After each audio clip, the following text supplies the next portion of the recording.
Сәлем менің YouTube көрермендерім, амансыздар ма? Қалдеріңіз қалай? Мен сіздермен бүгін денсаулықтарыңызға пайдасы бар ақпаратпен бөліскім келіп отыр. Егер де менің сіздерге деген ақпаратым ұнаған болса, лайк басып, комментарий жазуды ұмытпаңыздар. Менің парақшама тіркеліп қойыңыздар. Келесі видеом сіздерге міндетті түрде көрініп тұратын болады. Егер де мына колокольчикті басып қойсаңыздар, әрине.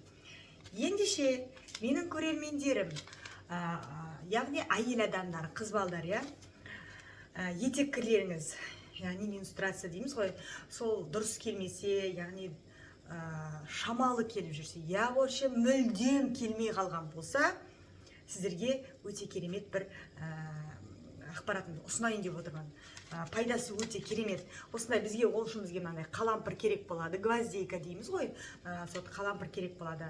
Және бізде 1 литр су қайнатып жатырмын. Қазір 1 литр суға мен осы қалампырды салам, 2 үлкен қасықпен, осындай 2 үлкен қасықпен, яғни столовой ложкамен қалампырды қазір мен суға салатын боламын.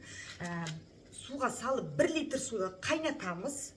Қайнатқаннан кейін оны жарты литр су болғанша қайнатамыз. Қалампырды 1 литр суға салып қайнатамыз. Содан кейін жарты литр болу керек. Соғанға дейін қайната береміз.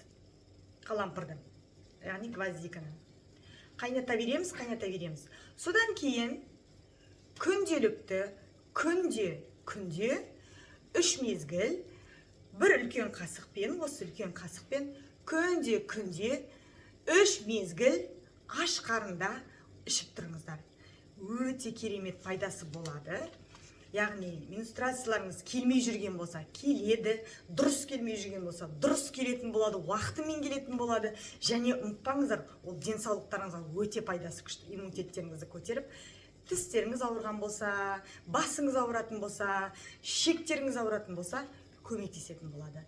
Менструацияға өте жақсы көмегі бар. Яғни етеккіріңіз уақытында келіп, уақытында тоқтайтын болады.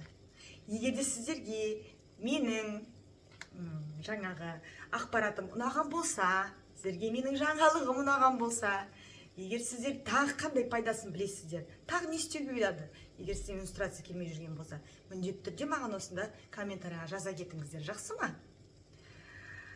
Енді егер менің сіздерге ақпаратым ұнаған болса, қыздар, міндетті түрде колокольчикті басып қойыңыздар, және лайк басып қойыңыздар. Қыздар, айтпақшы, сіздерге келесі видеом шығу үшін колокольчикті басыңыздаршы, себебі мен сіздермен күшті әжімге қарсы маскамен бөлісетін боламын. Керемет маскамен бөлісетін боламын. Сау болыңыздар.